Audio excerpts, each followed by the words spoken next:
We are back with another monthly wrap-up of some of the weird, bizarre, and even scary news to come out of Japan over the last month.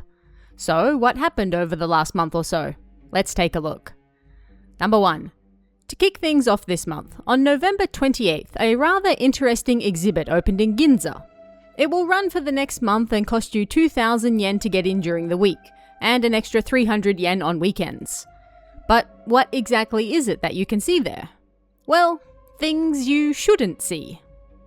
In this world, there exist pictures that shouldn't be seen. A certain collector has kept them hidden from the public, but now he has decided to hold an exhibition of these paintings that mustn't be seen.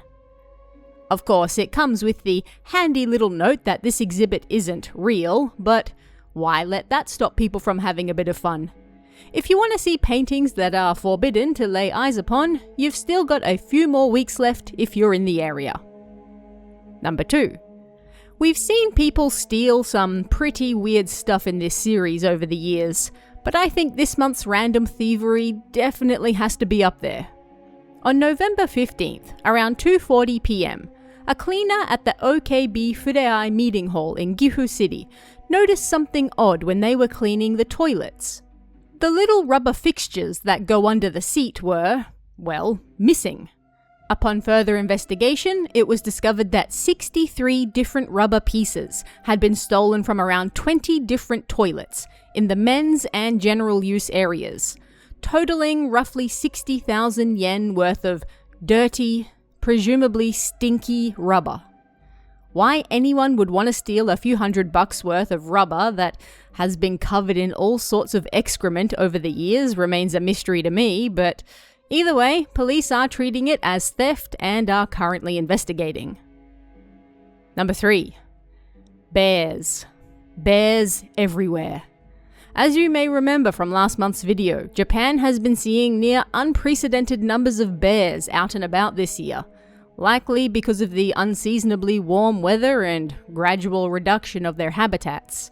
But hey, if you're looking for a multifunctional emergency shelter that you can hide in, Japan once again has you covered with the Kumakon, or bear container. Because why not? This portable panic room can sustain human life for 72 hours, while the bear presumably gets very tired banging outside.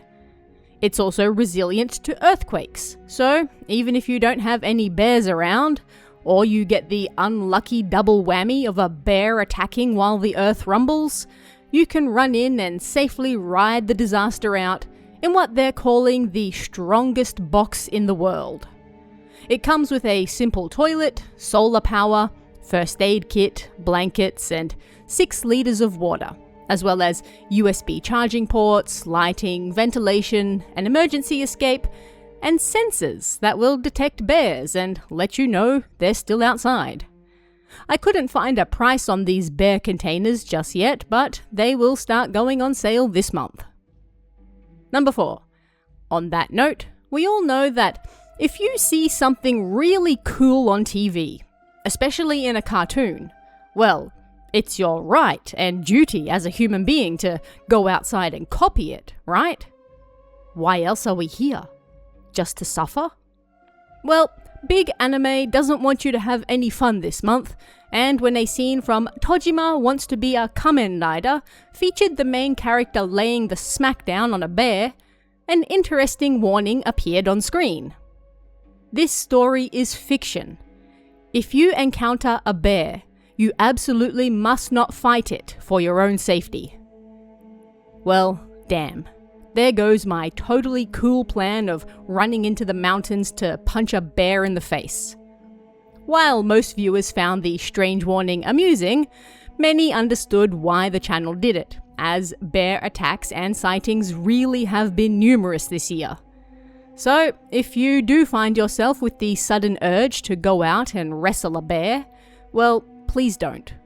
Go buy a Kumakon instead, maybe. Number 5. And because bears are apparently keeping news outlets alive this month, it was also reported that shortly before lunchtime on November 16th, a bear in Noshiro City, Akita Prefecture, decided to drop by the local Aeon Mall for a spot of shopping. A bear's gotta eat, after all. Unfortunately for the bear, it seems it found itself in the furniture section instead, and staff there barricaded it in before calling the police. No staff or shoppers were hurt, and the bear was safely removed after a little nighty-night nap, courtesy of a tranq dart. Stay tuned, as I fear this probably won't be our last bear news for the year. Number 6. Speaking of nighty-nighty naps, have you ever been so exhausted with the world and everything in it that you thought to yourself, man, I'd love to just lie down in a coffin right now and pretend I don't exist? Perhaps unsurprisingly, Japan has got you covered once again. Meditation Space Coffin Inn just recently opened in front of Takadanobaba Station in Shinjuku. And, well, it's right there in the name. Running in 4 sessions daily, you can lie in a coffin for 30 minutes at the low price of just 2,000 yen and contemplate your mortality. No, literally. The owner opened this space after losing her parents and grandparents, and after finding herself contemplating death more and more, she wanted to open a space where others could relax and do the same thing. You don't have to think about death, of course, and in fact, she has taken care that nothing specific to any religion appears either.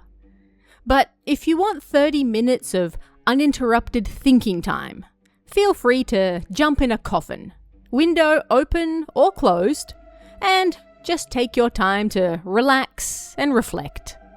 Because why not? Number 7. As you may or may not know, I'm a pretty big Yakuza fan. The game series, of course. At any rate, to celebrate the 20th anniversary of the series, Japan has been running various events and such, one of which is an exhibition called the 4 Ceremonies of Life. And at this exhibition, you can pose for photos to get married to one of 11 characters from the series. Finally, some good content. But that's not all. If you want to actually marry a character, then you can buy a premium package that allows you to actually get dressed up for the occasion, get your hair and makeup professionally done, and you can invite up to 10 friends and family to attend an actual ceremony with an actual marriage certificate. And as a bonus, you even get some free divorce papers, just in case your marriage to a fictional gang member doesn't work out. All this for a cool 150,000 yen. For that price, I wonder if they'll let me marry 3 of them at once. Number 8. Not satisfied with all the attention bears have been getting lately, one wild boar in Kitakyushu City, Fukuoka Prefecture, took it upon itself to do a little mingling of its own. By racing cars down the highway, turbo granny style. Motorists noticed the wild boar on the side of the road, and while many feared it might run onto it and meet a grisly fate, thankfully it wasn't to be. Instead, the boar decided to show those weird metallic creatures how it was done, and raced them down the highway. This went on for 5 minutes before it presumably got bored and then left to go do boar things elsewhere. Police were alerted, but neither man nor beast was hurt, so there wasn't much to be done in this situation, other than, perhaps, marvel at the beast's speed and audacity. Number 9. November 23rd is Japan's Labour Thanksgiving Day, and this year, the Ofuro Cafe Hareniwa no Yu, an open-air hot spring, held an appreciation bath event. But what made this event so special? Well, if you showed up between November 22nd and 24th, you could get some of the local specialty for free. And what is the local specialty? Fukaya leeks. But that's not all. As nice as some free leeks are, that's not much of an event. And so they tossed some leeks into the baths for free as well. Nothing like a delicious human soup with a hint of green onions, am I right? The free leaks were only while stocks lasted, but sharing in a human soup with friends lasts a lifetime, I'm sure. Number 10. And finally this month, you didn't think we were done with the bears yet, did you? A tweet went viral this month as someone shared their initially amusing and somewhat mischievous hobby: making realistic bear costumes. I started making realistic bear costumes because I thought it would be funny to surprise people by jumping out of the bushes at ski resorts dressed like this. However, considering how much bear news we've had lately, and how many of them have had to take sweet, gentle naps while they are removed from society, you can imagine how this impacted their hobby of walking around dressed like a bear. There weren't so many bear encounters back then, so it probably would have ended as a simple joke. But now, I actually fear for my life. Nothing says, I can't wait to have the deepest sleep of my life, like walking around in public in Japan dressed as a bear right now, huh? Maybe we can combine this with the coffin meditation place somehow. And that's just some of the weird, bizarre, terrifying, and also kind of funny news that came out of Japan last month. But what about you guys? Hear of anything odd or terrifying? Weird or funny? Let me know in the comments below, and I'll see you again next time.